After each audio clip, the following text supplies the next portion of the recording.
Anupama serial के हर छोटे बड़े अपडेट सबसे पहले आप तक पहुंचाने के लिए हमारा चैनल सीरियल अड्डा लगातार कोशिश कर रहा है। दोस्तों, आप सभी के प्यार और सपोर्ट से हमारा चैनल अब सिर्फ एक यूट्यूब चैनल नहीं बल्कि एक बड़ा परिवार बन चुका है। अब हम अपने अगले बड़े मुकाम से बस कुछ ही कदम दूर हैं। आपके इसी प्यार और भरोसे का शुक्रिया अदा करने के लिए जैसे ही हम वह लक्ष्य पूरा करेंगे, अपने रेगुलर दर्शकों के लिए खास सरप्राइज और शानदार गिफ्ट्स लेकर आएंगे। इसलिए अगर आपने अभी तक चैनल को सब्सक्राइब नहीं किया है तो तुरंत सब्सक्राइब करें और इस परिवार को आगे बढ़ाने में हमारा साथ दें। आज के एपिसोड की शुरुआत एक भावनात्मक लेकिन तनावपूर्ण माहौल से होती है। अनुपमा पाखी से बात करने की कोशिश करती है और उसे समझाने के इरादे से कहती है कि वह उसकी बात ध्यान से सुने, लेकिन पाखी बिल्कुल भी तैयार नहीं होती। वह साफ शब्दों में कह देती है कि उसे किसी की सलाह या बातों में कोई दिलचस्पी नहीं है।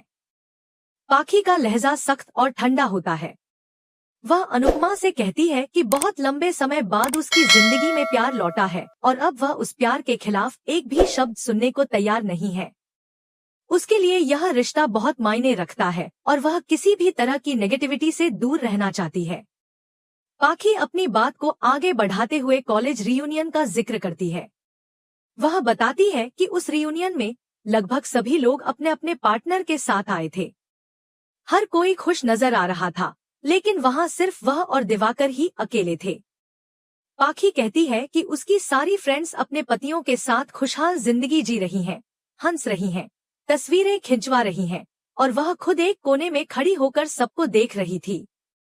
उस पल उसने खुद को बेहद अकेला महसूस किया।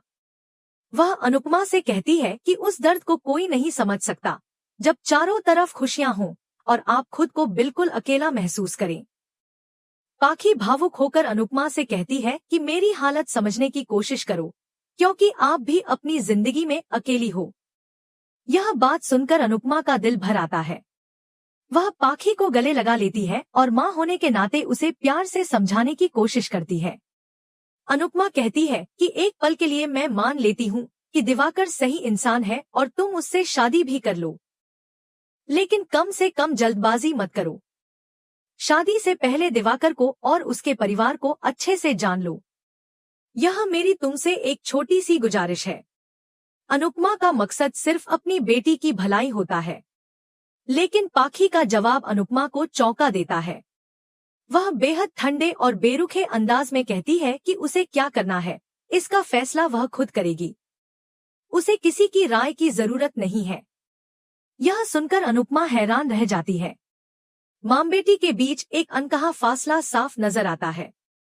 इसके बाद पाखी वहां से चली जाती है और अनुपमा अकेली खड़ी रह जाती है, सोचती हुई कि आखिर वह अपनी बेटी तक कैसे पहुंचे। दूसरी तरफ कहानी कोठारी परिवार की ओर मुड़ती है, जहां मोटीबा फार्म हाउस जाने का फैसला कर लेती है। पराग उसे रोकने की कोशिश करता है और समझाने का प्रयास करता है, लेकिन मोटीबा का गुस्सा कम होने का नाम नहीं लेता। वह साफ कहती है कि वह शाह परिवार को अपने आसपास बिल्कुल भी बर्दाश्त नहीं कर सकती।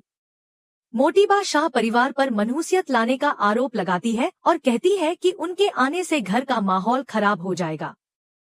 पराग तर्क देता है कि अगर वह चली जाएंगी तो प्रार्थना को बहुत बुरा लगेगा, लेकिन मोटीबा अपनी जिद पर अड़ी रहती है और कहती है कि उन्हें शाह परिवार का यहाँ आना बिल्कुल भी पसंद नहीं है।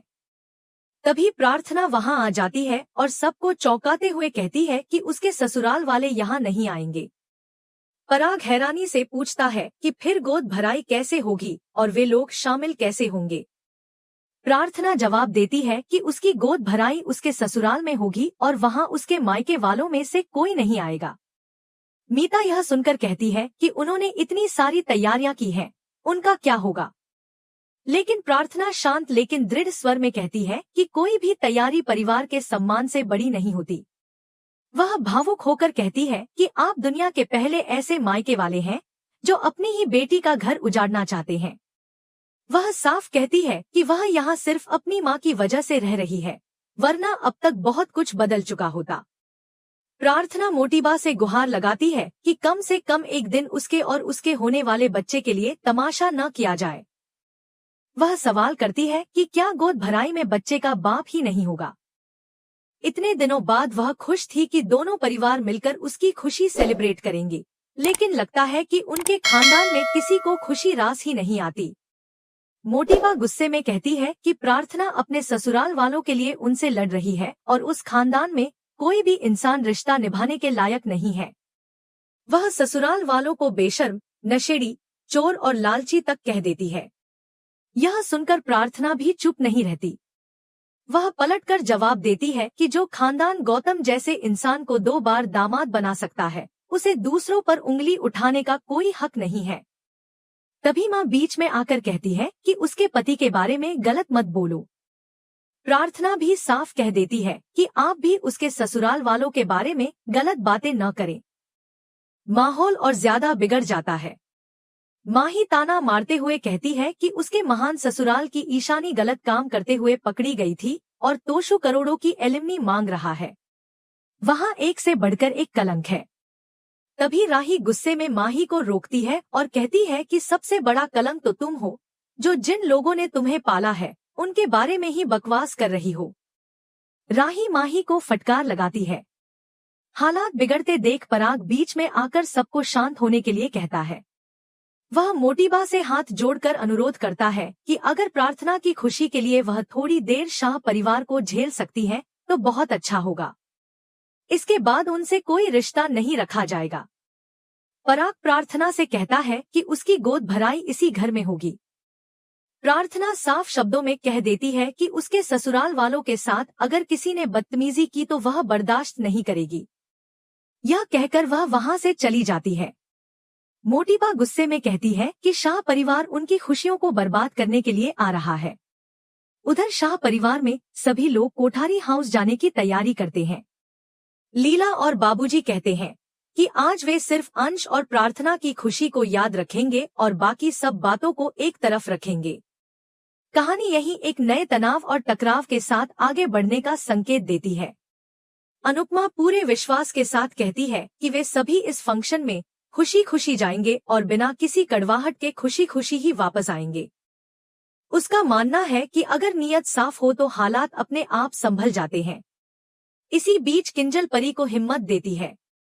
वह प्यार से उसे समझाती है कि वह अकेली नहीं है, वह हर कदम पर उसके साथ खड़ी है। किंजल कहती है कि हो सकता है यह फंक्शन तुम्हें राजा के और भी करीब ले आए, लेकिन इस बार भावनाओं में बहने की बजाय समझदारी से रिएक्ट करना। परी उसकी बात मान लेती है, सिर हिलाकर सहमति जताती है और वहां से चली जाती है। किंजल और परी की बातचीत को देखकर तोशु चुप नहीं रह पाता। वह किंजल से कहता है कि उसकी बेटी चुप रहने वालों में से नहीं है, वह अपनी बात जरूर रखेगी। किंजल भी साफ शब्दों में जवाब देती है कि अगर बेटी बोलेगी तो उसका बाप भी चुप रहेगा। वह तोशु को चेतावनी देती है कि अगर उसने जरा सा भी ड्रामा किया तो वह भी चुप नहीं बैठेगी। उसके लहजे में साफ सख्ती होती है। इसके बाद तोशु खुद परी से बात करने की कोशिश करता है। वह उसे समझाने के नाम पर अपने मतलब की बातें कहता है। वह कहता है कि अब जिंदगी में आगे बढ़ने का समय आ गया है और पुराने रिश्तों को पीछे छोड़ देना चाहिए। वह राजा को नालायक बताता है और कहता है कि वह किसी काम का नहीं है। तोशु परी से कहता है कि तुम बस तलाक के लिए हाँ कर दो, मैं वकील से बात कर लूंगा। राजा की एलिमनी के पैसे तुम्हारे बिजनेस में बहुत काम आएंगे। यह सुनकर परी का गुस्सा फूट पड़ता है। वह तीखे शब्दों में कहती है कि अगर राजा निकम्मा है तो आप भी कुछ कम नहीं है। ऐसे तो मम्मी को आपको भी तलाक दे देना चाहिए। परी की बात सुनकर तोशु सन्न रह जाता है। जाते जाते परी उसे साफ चेतावनी देती है कि वहां किसी तरह का तमाशा न करे। दूसरी ओर राजा परी के आने की खबर से बेहद खुश नजर आता है। उसके चेहरे पर अलग ही चमक होती है। प्रेम उससे कहता है कि वह सच में लकी है, क्योंकि उसका प्यार सच्चा है। राजा भावुक होकर कहता है कि उसके घरवाले उसके और परी के प्यार को समझ ही नहीं रहे हैं। प्रेम उसे समझाता है कि सच्चा प्यार आसान नहीं होता, उसके लिए लड़ना पड़ता है। वह राजा को सलाह देता है कि घरवालों से खुलकर बात करो और उन्हें मनाने की कोशिश करो। यह सुनकर राजा प्रेम के गले लग जाता है और उसे अपने मन का सारा बोझ हल्का लगता है। इधर शाह परिवार में बाबूजी लीला को समझा रहे होते हैं। वह कहते हैं कि फंक्शन में मोटिबा को पूरी तरह इग्नोर करना ही बेहतर रहेगा। लीला कहती है कि वह भी कोई तमाशा नहीं करना चाहती। बाबूजी समझदारी से कहते हैं कि हम अपनी अकड़ नहीं दिखाएंगे, लेकिन अपने आत्मसम्मान से समझौता भी नहीं करेंगे। दोनों यह तय करते हैं कि शांति बनाए रखना ही सबसे जरूरी है। इसी दौरान अंश अनुपमा से एक सवाल करता है जो उसके मन में काफी समय से चल रहा होता है। वह पूछता है कि अगर दो लोग मिलकर कोई ऐसा फैसला ले जिससे उनकी जिंदगी में सुकून आए, तो क्या उन्हें स्वार्थी कहा जाएगा? अनुपमा मुस्कुराकर जवाब देती है कि अगर उस फैसले से किसी और को दुख नहीं पहुंचता तो वह बिल्कुल सही है। यह सुनकर अंश के चेहरे पर खुशी आ जाती है। वह अनुपमा को गले लगा लेता है। अनुपमा उससे पूछती है कि आखिर ऐसा कौन सा फैसला है? अंश कहता है कि वह सही समय आने पर सब बता देगा। दूसरी तरफ राही प्रार्थना को उसके फैसले के लिए पूरा सपोर्ट देती है। वह कहती है कि मम्मी भी तुम्हारे साथ खड़ी होंगी। राही जब वहां से जाने लगती है तभी दिवाकर अचानक सामने आ जाता है। वह कहता है कि उसे फैमिली फंक्शन में बुलाया नहीं गया, इसलिए वह खुद ही आ गया क्योंकि वह उससे बहुत प्यार करता है। दिवाकर राही के करीब आने लगता है और उसका लहजा अजीब सा हो जाता है। राही घबरा जाती है। तभी अचानक वह इस डरावने ख्याल से बाहर निकलती है और समझ जाती है कि यह सब एक बुरा सपना था जिसे उसने खुली आंखों से देखा। प्रेम वहां आता है और पूछता है कि क्या हुआ। राही बताती है कि उसने बहुत बुरा सपना देखा है। प्रेम उसे संभालता है और भरोसा दिलाता है कि वह अकेली नहीं है, वे सब मिलकर हर मुश्किल संभाल लेंगे। राही भावुक होकर प्रेम के गले लग जाती है। दोनों के बीच एक पल के लिए नजदीकियां बढ़ जाती हैं, लेकिन तभी मीता वहां आ जाती है। राही और प्रेम हड़बड़ा जाते हैं और शर्म से वहां से भाग जाते हैं। इसके बाद कोठारी हाउस में शाह परिवार का भव्य स्वागत होता है। पूरा माहौल खुशियों से भर जाता है। अनुपमा पुराने दिनों को याद करती है जब ऐसे मौके परिवारों को और करीब ले आते थे। सभी लोग मिलकर शाह परिवार का स्वागत करते हैं, एक दूसरे को नमस्कार करते हैं और औपचारिकताएं निभाते हैं। राही प्रार्थना को लेकर आती है और दोनों साथ में डांस करती हैं। माहौल में खुशियां घुल जाती हैं।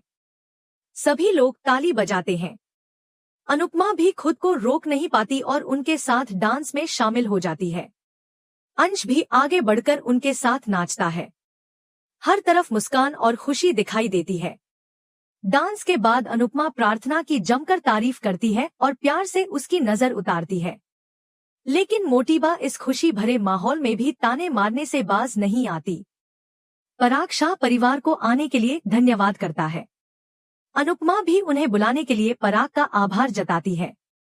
इसके बाद अंश कोठारी परिवार के बड़ों का आशीर्वाद लेने के लिए आगे बढ़ता है, लेकिन मोटिबा पीछे हट जाती है। यह देखकर अंश का दिल दुख जाता है और अनुपमा सब समझ जाती है।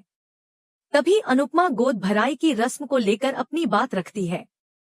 वह कहती है कि इस रस्म में अंश और प्रार्थना दोनों को साथ बैठना चाहिए, क्योंकि दोनों ही माता पिता बनने वाले हैं। समय के साथ रस्मों में थोड़ा बदलाव जरूरी है। मोटिबा तुरंत विरोध करती है और कहती है कि समय के साथ परंपराएं नहीं बदलती। अनुपमा शांत स्वर में जवाब देती है कि परंपरा बदली नहीं जा सकती, लेकिन उसे समय के अनुसार थोड़ा अपडेट करना जरूरी होता है। मोटिबा ताना मारते हुए कहती है कि परंपरा कोई फोन नहीं है जिसे हर महीने अपडेट किया जाए। जो संस्कृति हजारों साल पहले थी वही आज भी होनी चाहिए। अनुपमा पूरे आत्मविश्वास के साथ कहती है कि हमारी संस्कृति बहती हुई नदी की तरह है, जिसकी गहराई हमेशा एक जैसी रहती है, लेकिन उसका बहाव समय के साथ आगे बढ़ता है। माता और पिता दोनों का इस रस्म में बैठना जरूरी है। तभी मोटिबा चौंकाने वाली बात कह देती है। वह कहती है कि अगर ऐसा है तो गौतम जी बैठेंगे, क्योंकि अंश तो सिर्फ नाम का पिता है। यह सुनकर वहां मौजूद सभी लोग हैरान रह जाते हैं। इसी भारी और तनावपूर्ण माहौल के साथ एपिसोड खत्म हो जाता है। अगले एपिसोड में देखने को मिलेगा कि मोटिबा गौतम को प्रार्थना के साथ बैठने के लिए कहती है। जैसे ही गौतम बैठने लगता है, अनुपमा अचानक कुर्सी हटा देती है और गौतम जमीन पर गिर जाता है। यह देखकर वहां मौजूद हर शख्स सन्न रह जाता है। अब आगे क्या होगा, यह जानने के लिए जुड़े रहिए। आज का एपिसोड आपको कैसा लगा हमें कमेंट करके जरूर बताइए और ऐसे ही डेली अपडेट्स के लिए वीडियो को लाइक करें और हमारे चैनल सीरियल अड्डा को सब्सक्राइब करना न भूलें।